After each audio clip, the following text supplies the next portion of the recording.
Death Guard are back at it again.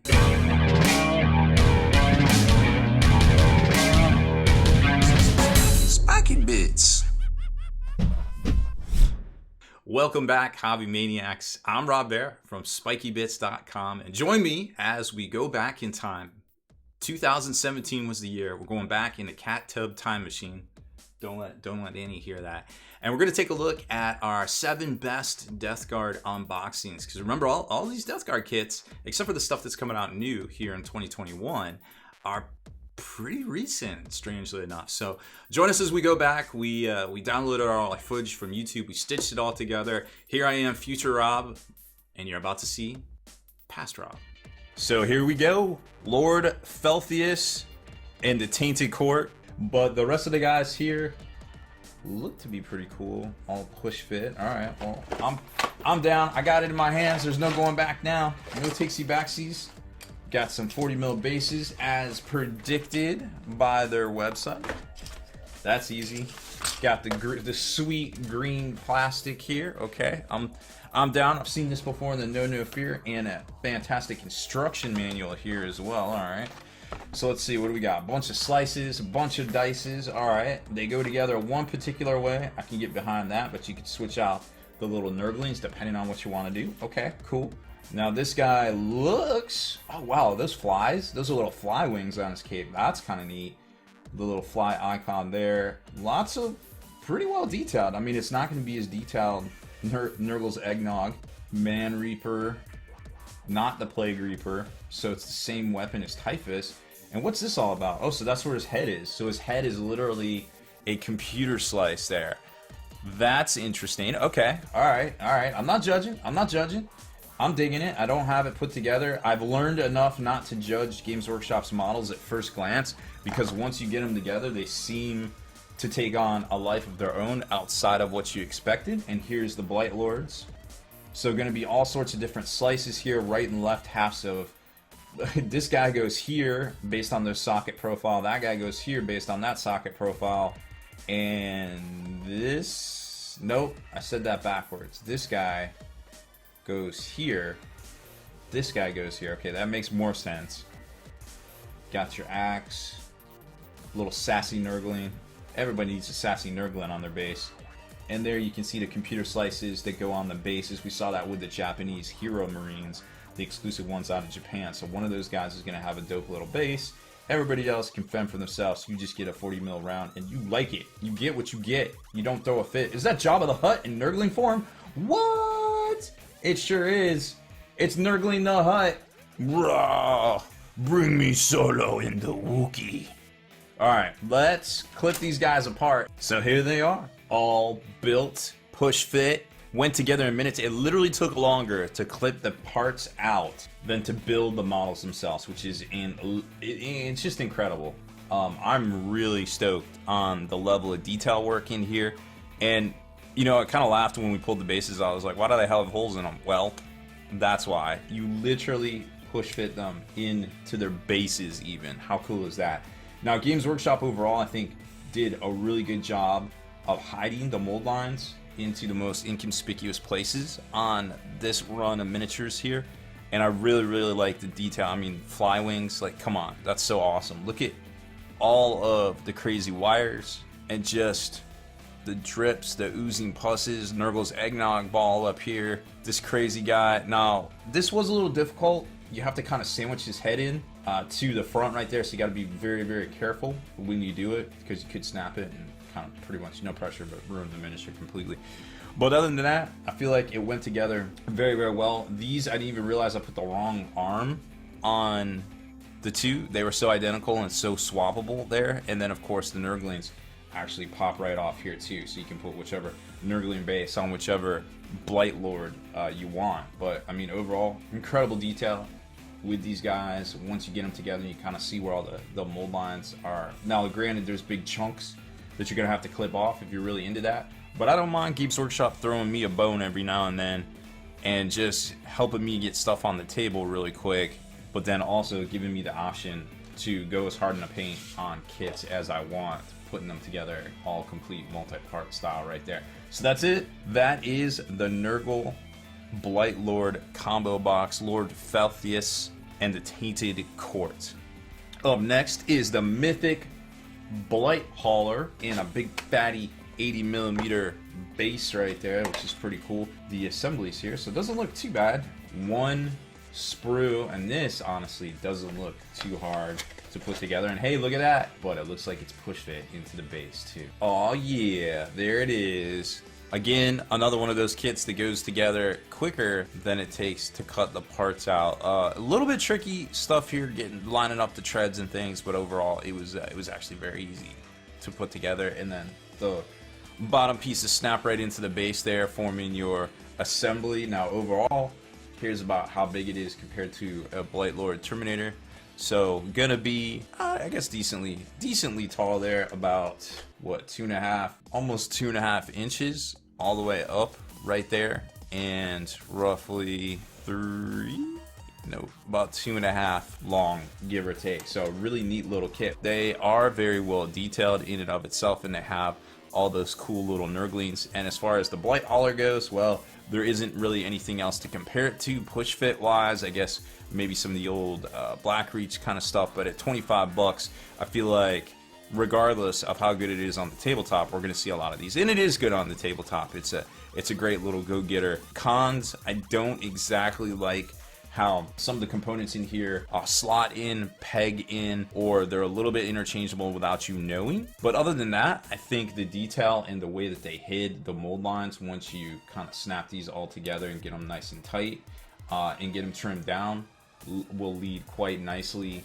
to having some really dope looking additions to your Blight Lords. Checking out the last 3 characters that you gotta catch for the Death Guard release. We've got the Plague Marine Icon Bearer, the Biologist Putrifier, and last but certainly not least, the Plague Marine Champion with his little Pokemon helper, Mr. Sassmaster 9000 right there. All 3 of these new releases are $25 US, and it's just your single kind of clamshell type configuration here. This particular one, the Plague Marine Champion, has 8 components. It's on a 32mm base, as you would expect. But maybe the brighter star of this kit is the little nurgling that's posing.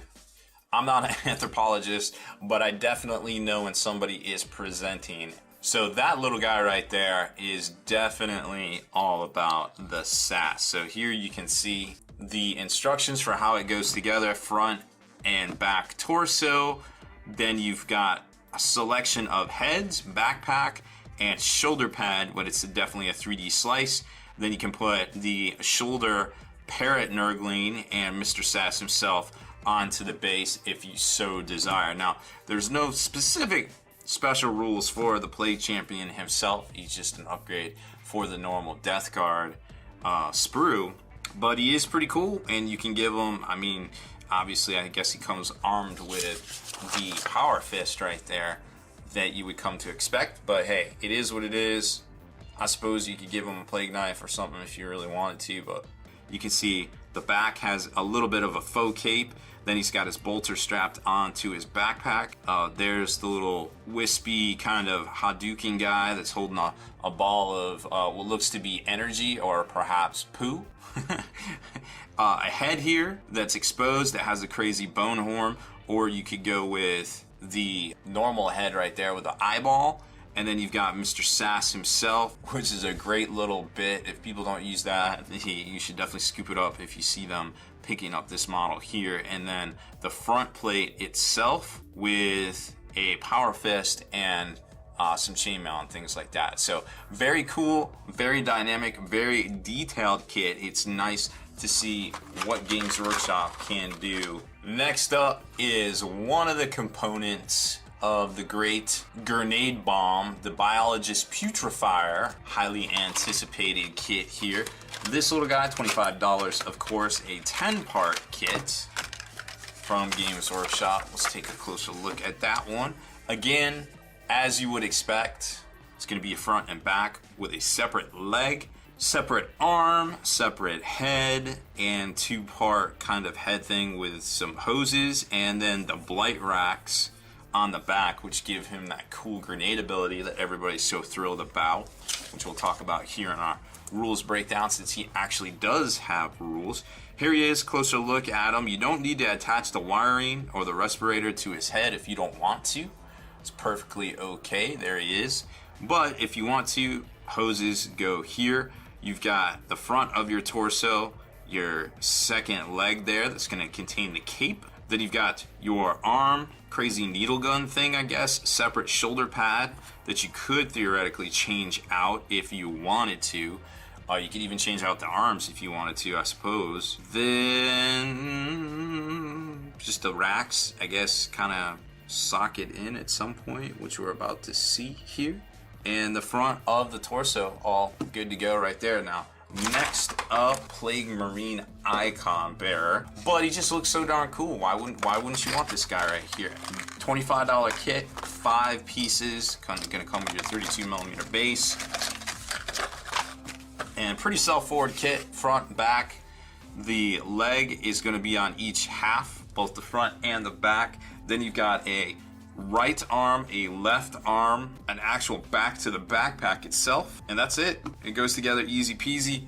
Very simple kit in and of itself right here to put together, but it looks so fresh. Again, very cool styling. On the standard, there's all sorts of pitting and boxes. You've got skulls and sensors. Even instead of the wing motif, which the kind of the whole thing is a winged motif, it's got the little Plague Guard helmet motif popping off as well.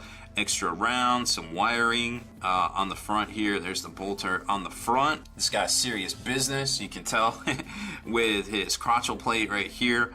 Standard helm, Death Guard helm with some sort of snoot or mouth right there. Everything is greatly detailed. You got some pitting, you got some boxes, same with the sword over here and everything like that. It's looking good, some chain detail and such.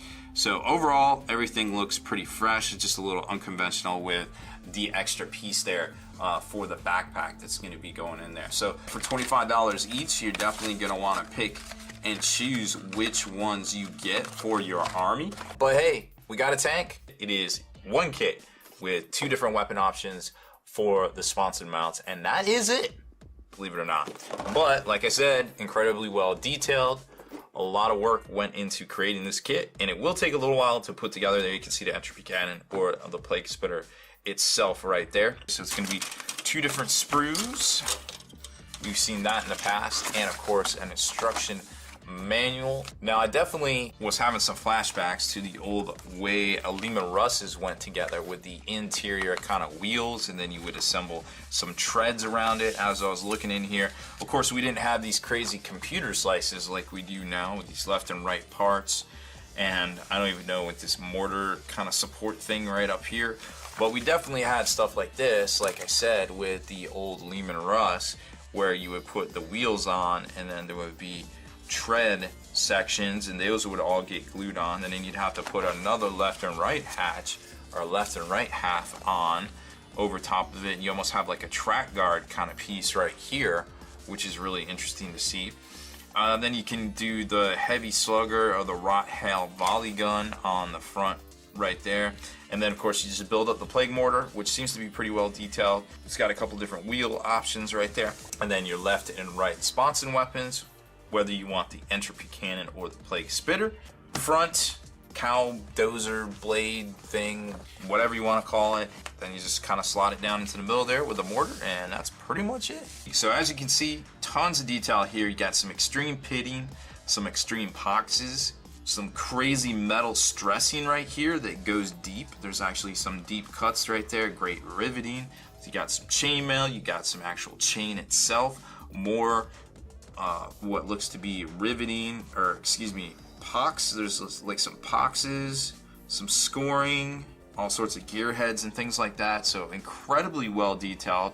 This front top piece right here, which is basically like a track guard, very well detailed as well. Nice crisp edges, but it looks like there's some metal stressing and some tearing, almost some shearing on it right there. More and more pox marks and pitting. more riveting and such all over the kit. I guess when you have more surface area, you have more opportunity to fill it in with cool effects, and they definitely did not waste or squander that opportunity with this kit whatsoever. Going over to the tread section, I don't even know what all these things do here. You've got crazy tubers, you've got crazy piping, you've got what looks to be coils, more crazy piping, some sort of like accelerator ring thing, I don't even know what that is, then all sorts of wheels, and then you've got your weapon mounts for the sponson. Depending on what ends you want to put on them, it'll look dope. Now check out the imprint in the tread here. You've got some crazy looking, like, I don't know, what is that, teeth? Like some crazy teeth in here. Awesome riveting on all of the chassis or the fuselage itself. Just great looking detail here, like through and through. Can't be mad about any of that. Space Marine heroes, this is Death Guard, so they kind of like anti-heroes, but why not? So this seems to be the complete set, just like I was saying, collect all 6, but complete set included. So as long as you get a factory sealed box, each one of these should be one each different guy, right? So just kind of keep that in mind there as you're looking for these out in the wild. So let's open this up and see exactly what comes inside, because we didn't get any of these from Japan, and I'm sure it's going to be some sort of ETB configuration. So comes with an instruction manual, how to put the guy together. Okay, well, front and back, 2 different head options, which is neat. It's got a bolter. Oh, so this is him. We got Gurg the Fowl. Oh, he's got a cool little Nurgling. Oh, and the Nurgling attaches to the base. That's neat. So you can put him on other stuff there. And then there's the completed model. Oh wait, maybe that isn't him. So it's one pamphlet for all of them. Okay, so there's the plate champion, there's the Lord. Ah, okay, very sneaky. They give you the instruction manual, and then you want all 6, right? Right, that's how it works. There's Clodicus, I like that dude, that's standard bearer, and Chlorius and Gorg the Fowl. So it looks like all of these pretty much have 2 different head options, which we kind of already knew. And the backpacks go together 2 parts. It's pretty much, it looks to be all push fit. Okay, that's neat. And let's take a look at this. Sprue. Oh, maybe we did get him.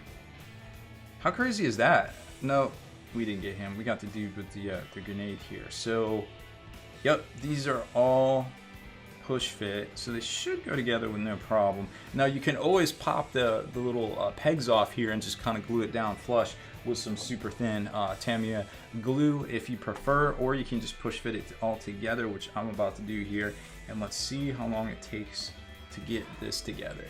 Here he is all assembled, and you know, with most easy to build kits, it took longer to clip them off and just kind of notch off those little tabs there than it was to actually kind of slot him together. So he's got 2 different heads. It kind of went with the traditional Death Guard style head right there. I don't know what this is. I guess it's some sort of blade or something. It was really hard to make out, but I love how this little Nurgling's like playing with the grenades here. I guess whichever ones they are. I guess it's a crack grenade, not a frag grenade. I don't know, either way. And the bolter kind of fits in there to kind of make it look like it's kind of hanging down and stuff. And it really just kind of goes together in like one pose. You can't really move the arms because then they don't quite fit flush or anything like that. But I mean, not that you would really want to, because it's kind of pigeonholed into that right there. And this is what sometimes people complain about with the push fit, is sometimes they don't go in all the way, or there might just be a little burr that I didn't get, you know. But I didn't use a lick of glue on this. It's just all straight push fit together, and for the most part it's together well. Now there isn't a whole lot of seam lines on it because the way it's planed, but there is a few right there, and then like on the side here too. But they're really hard to see and very, very minor. Now here's how they compare to some of the other ones. Like this was the first series of Space Marines, and we've seen these rebooted into some of the box game sets like here in the States, so like Barnes & Noble and things. But yeah, I mean, they scale up pretty good with the normal Space Marines, air quote normal Space Marines from the first series, and then the Terminators, which weren't actually Blood Angels. These have no blood symbols on them at all. They're just red, so a lot of people assume they're Blood Angels, which, you know, you could easily paint them as Blood Angels, and they have those really dope bases on them too, and you can really see them on the larger Terminator scale models. Review of the new Blightlord Terminators kit from Games Workshop. This is a 5-model kit on 40 mil round bases, both Terminators and such. These guys have a little bit I guess, more robust weaponry and bits options in here. I guess there's 64 different components that come in this kit, but these guys are very robust. They're pointed well. They've got some good selling points. Of course, you get, 5 to the box, so that's always looking fresh. They look way cooler than anything you could convert. So let's open it up, take a look. I was checking these guys out, kind of digging it. Last time you saw when I was looking at the Deathshroud themselves, this is going to be a 2-sprue kit right here. I wasn't really like feeling it until I really got close and started seeing some of the detail that was in there, and I was really amazed and taken aback at just how detailed they were. They're like all little mini Mortarions. Is that going to be the case for this kit? Well, let's find out as we take our closer look at the components inside. So first off, you're going to get the instructions on how to build the 5 base, torsos and legs, and then of course from there you can customize them. You're going to see here that, like the Primaris Marines before them, they are, and perhaps I guess the Deathshroud, they are a little bit more complicated to put together. You're going to have like this torso, but then a torso in a torso, and you kind of have to put the head inside of this torso. Nothing new per se, but it's a little bit more detailed than kind of what we're expecting, I suppose. A 2-part leg kind of detail that goes together there, and then you'll see just going down the line, one of each, and some of them have 2 different head options as well. I think overall there's 8 different variant heads in the kit, which give you some unique opportunities to do some conversions. Once you get to this point, you can see the overall torso and leg assemblies right here, and then we go to the special weapons themselves. And like I said, remember, you've got the Plague Spewer, you've got the Blight Launcher, you've got the Reaper Autocannon, and then of course the Flail of Corruption. They're going to show you how to do all that. Right here you can see the combi weapon construction, how it all goes together. You've got the base, and then you can put the other half of the combi weapon, or you can choose, a Malta, Flammer, Plasma, or whatever you want. And there's 4 different looking bolters right there to kind of pick from. And if you want to go with the upgrade weapon, they're going to show you where the upgrade weapon goes in each one. Like there's your opportunity to put a Blight Launcher. Each guy basically has the different one. There, right there, you can take the Reaper Autocannon. Over here, you can take the Plague Flail for this guy, and that's pretty much it. Now, one thing I noticed looking at both of these sprues, and I'll put them both in the frame here just so you can see, is you don't get 4 options to take both the Plague Sword, or excuse me, the Bell Sword, and the Axe. There's only, I believe, you see a sword here, you see 2 axes right there, and then we go over to this one here, you're going to see 1 more sword, and you're going to see 1 more axe, and 1 more sword. So that's 3 and 3 of each on the day, with 2 swords being on this one, and 1 axe, and 2 axes and 1 sword being on the other sprue. What does that mean? Well, it means you're gonna have to mix and match. However, there is a combi weapon for each one, and then of course there is the upgrade weapon, and you can kind of see how they go together just looking close here. And then you also see the little combi bits to go on there as well. Now you do get the combi bolter ends, but here's the thing is, let's take a look here. So I've got 1.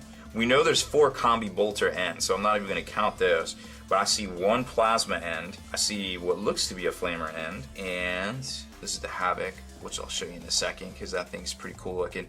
You've got a flamer end here and a melta end. So that's really interesting, is the fact that while you do have bolter ends, I'm only seeing 1 plasma end, 1, 2, 3 bolters, 4 bolters. I'm seeing 4 bolter ends, but I'm only seeing 1 melta, 1 plasma, and 1 flamer end. So you have to mix and match your upgrades as far as that goes. So here is your Plague Spewer bits right here, looking fresh. And you can tell these are definitely just as detailed. Let's zoom in a little bit on these.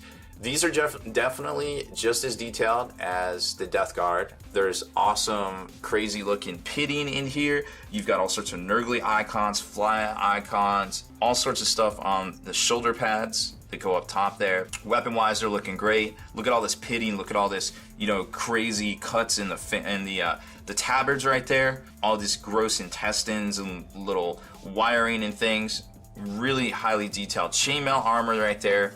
Very good looking stuff. The teeth on the axes, very well done. The heads look great, very well detailed. So I'm stoked. Look at all the skulls in the top of that catapult. There's interior detail right there. I mean, that's stuff that we didn't see on those kits that came out in 2005 for Space Marine Terminators. All right, over here, you can see a little bit better, way more detailed. You've got pitting, you've got rust, all sorts of junk on these axes, crazy tentacles. Here's some sort of crazy chain bits. There you can see your plasma, combi front bit, barrels to your autocannon left, right, and the front set of barrels right there, the loader hopper. Crazy, more detailed. Let's look on the insides here, see what's in there. More little jaws of teeth and things like that. So overall, the kit is very fresh. Tons of detail for days. Just as detailed as perhaps the Deathshroud box, but as far as options go, you're gonna be a little short, so just be aware of that. There's your plague flail thing bits as well too, left and right. So, I mean, overall, if this is your thing, I definitely say pick it up,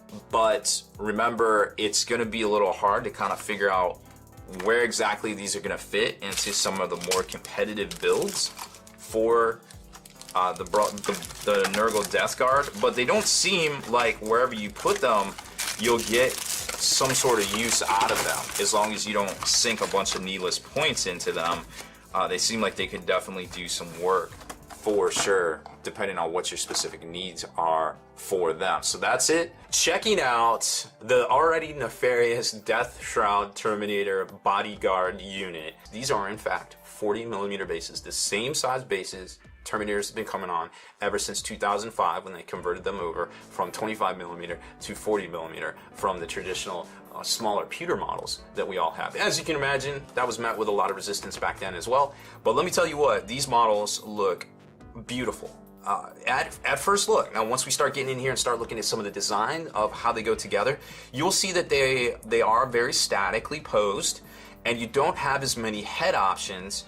Actually, that is pretty much the only option. Besides, you can choose between the champion torso with this different shoulder pad thing right here, and that's about the only difference you have, believe it or not. But again, that being said, you can do some cool conversion work in things. There are a couple of extra pieces and doodads and things here. You got this little Nurgly Dreamcatcher even arm, you know, that you could switch out with some other stuff too. So that being said, let's jump right into it. Now, first up, just to prove to you that these are definitely 100% 40mm bases, can confirm.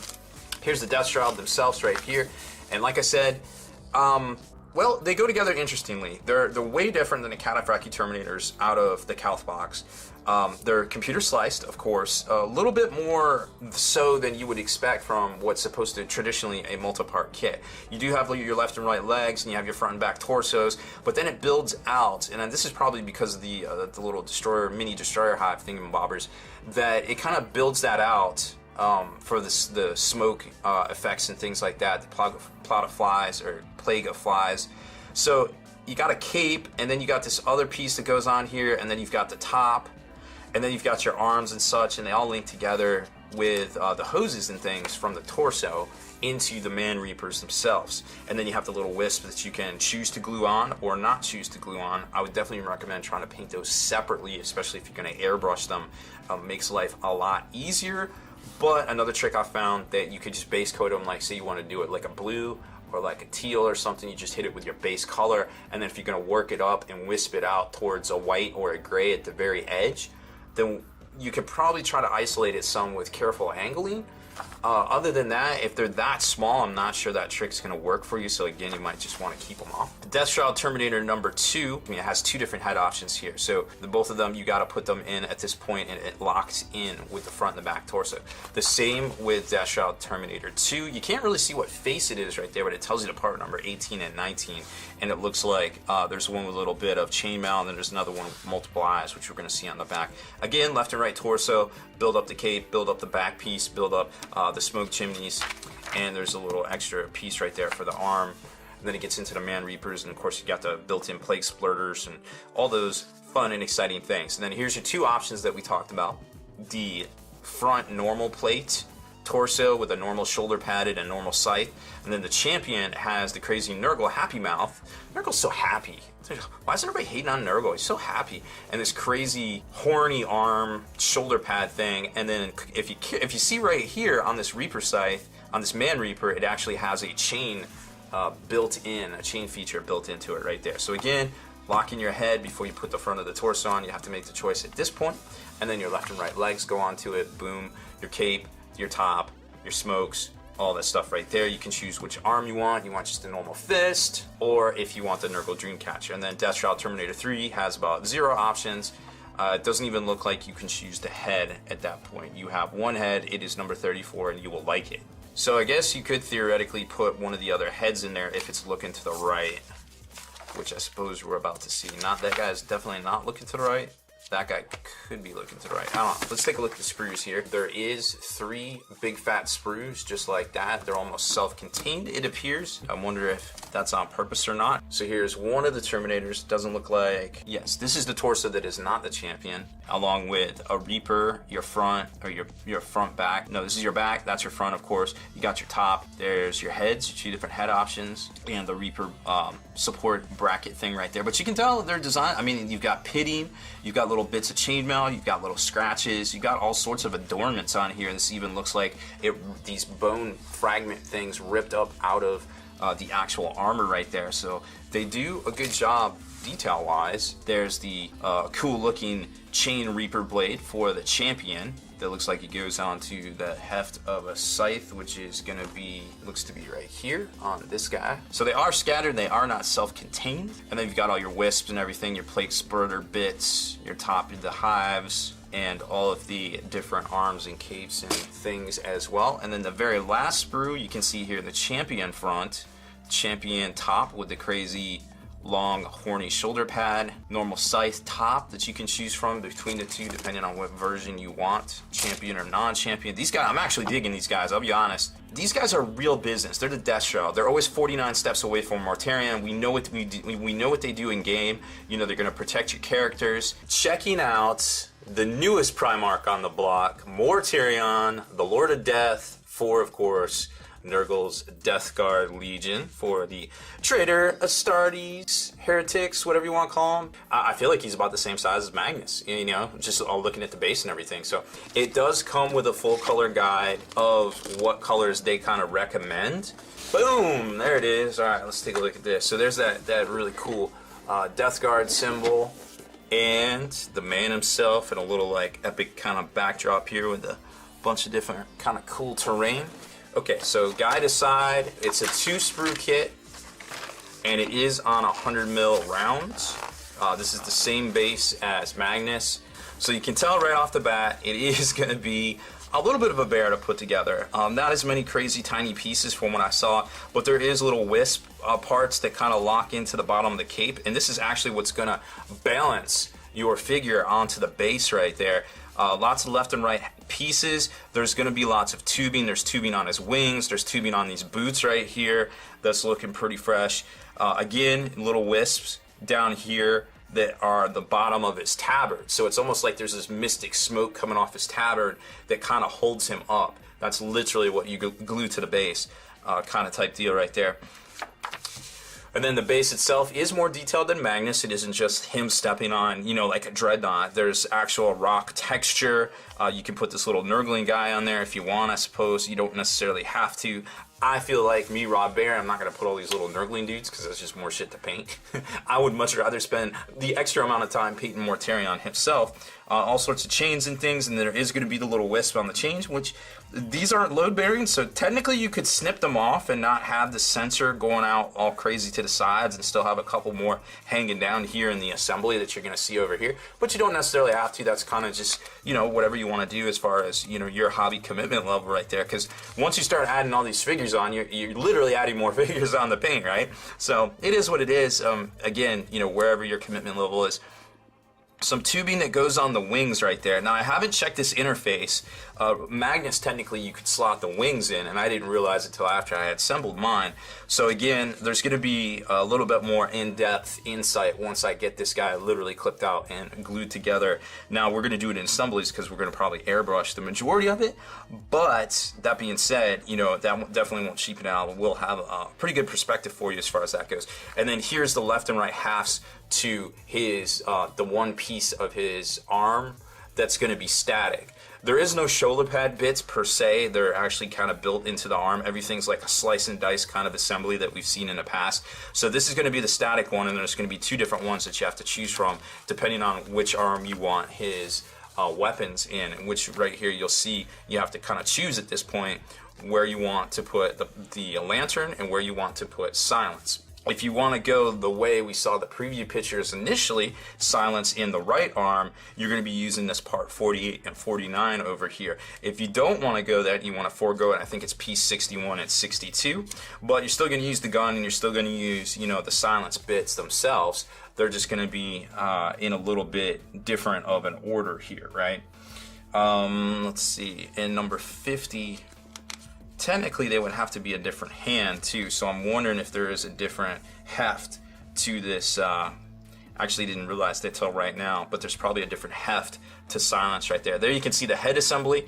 It's going to have some tabards hanging down, the head itself, the front plate and the cloak, and then the cloaks go onto that, and that's your assembly. That is the same for both of them, depending on which one you put together. Now let's check this over here. So there is a different front half to silence. So same bottom, different hilt, so to speak, because he would have a different hand holding it depending on if you're using the right or the left, which makes a lot of sense.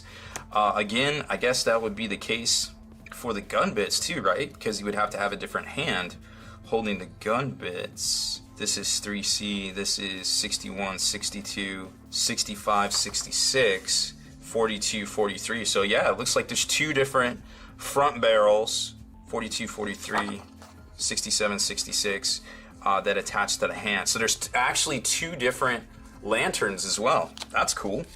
If you can find somebody big enough to hold it, I suppose you could give it to somebody else, whichever one you don't use. You won't be able to get away with silence though, because they use the same bottom. It's interchangeable. So there you can see once you get your position down, you lock on the head. And it's going to go on the same way, depending on which 56, 57, 59, 60, 56, 57, 59, 56, 58, 56, 57. There is two different heads. So that one has a respirator. That one has a respirator too. It's just might be tilted. It might just be tilted and the bottom mount is looking a different way depending on which way you position it. Let's see. Yeah, it's slightly tilted, but not enough that I could really see it. I suppose maybe his eyes are looking more down this way. We'll have to take a look once we get the screws out here and see exactly which way it's going right there. So lots of discoveries here. You're gonna have some extra parts, don't be alarmed, but that's the way it's looking. Something they said in the White Dwarf too was don't glue on these little wispy parts to silence and the back, paint them separate and then glue them on. Oh, and the full color guide on the back right here, you can kind of see how the Heavy Metal team did it. I really like this kind of fleshy palette right here going from Raykarth out to the edges of Witch Flesh and White Scar. It looks like they kind of feathered in the Riesling Flesh shade a little bit, so you're going from darkest up to light right here, but this is a lot to do with the flesh shade at the end of the actual wash. That's not the color that this is going to give you without that flesh wash right there, which you can tell they went definitely way liberal with it right there. Death Guard green, Ogren camo, Creek khaki on the armor right here, and then lots of cool purples right here. I don't like these purples. I feel like they're muted. I would go more, if this was me, I would probably go more on the Genestealer purple side, and then lots of other accoutrements and accessories to recipes to paint all this. They don't give you the wisps though. They don't give you the little, oh yeah they do, it's right here. Celesta Gray, Gilt with Man Blue, Waywester Green, so a combo of those, and then Ulthan Green. Two of my favorite grays right there. Those two grays are the heat. Alright, well you can see that there is only, well I'm looking at the other sprue too, there is only one of the silence hilt here. Here's your two weapon halves for the other end right there. You got wings and stuff for all the little duders. Here's Mortarion's two heads right here. We'll take a closer look at those in a second. It looks like these are his arm pieces right here. Very well detailed. You can definitely see the pitting and everything down in there. It's looking incredible. The wisp and things, some more chains. This is his back pieces right here. Some of his back wisp. There's his respirator. Only one respirator. Oh no, it looks like two respirators. Flip that over. Oh, I don't think that's for his mouth. That's for something else on his back right there. Oh yeah, one is definitely tilted more. So that'll kind of clue you in on why there is two heads, but they're exactly the same. One is just tilted more to the right, it looks like. So we'd be looking down the barrel of the gun right there. Everything else looks pretty cool. It's hard to make out what all these little crazy pieces are without seeing it. I think these are some of the leg tubing. This looks like the tubing that goes on the wings. And then of course you got the various chains and such. I'm sure all of this will really start to snap into place once I get it assembled. And speaking of assembled, this is not a lot of pieces right here. So you got the 2 wings, obviously. You got the main torso, or I guess lower torso of Mortarion. It's going to be his cape and everything. Some of his leg pieces. And there's your different arms. These wings are very well detailed. All of the, like the little sinewy parts are definitely very well pronounced on here. You've got various depths of pitting that looks really cool. Nothing bubbles out. It looks like it all recedes and it's pitted, almost like a pox that has been popped and then just kind of lingering, I suppose. I mean, I thought it was a lot of pieces, but it doesn't really seem to be a lot of pieces because some of these you're not really gonna need, you know? Kind of depending on what configuration you're using, because you're gonna have arm bits, you're gonna have weapon bits, you're gonna have weapon haft bits right there, and a couple of other things. You know, if you don't want to use one of the heads, no big deal. Some of the little nurgling minions on the base, but for the most part, I feel like you're gonna use all of this stuff here, minus a few of the little nurglings and whichever lantern you decide that you want to use right there. So that was it for this one. If you hung in there for all 42-ish minutes of it, not including the cat B-roll and me here doing a couple of takes, well, I appreciate it. Thank you very much for watching. Hopefully you enjoyed, and some of that content was useful to you as well, because, well, the kits, they're still good these days. I can't wait to get my hands on the new stuff, and we'll have that up here on the channel hopefully very, very soon. That's right. I know. Yeah, I got work. We're working. We got work to get you kibble. Let me work.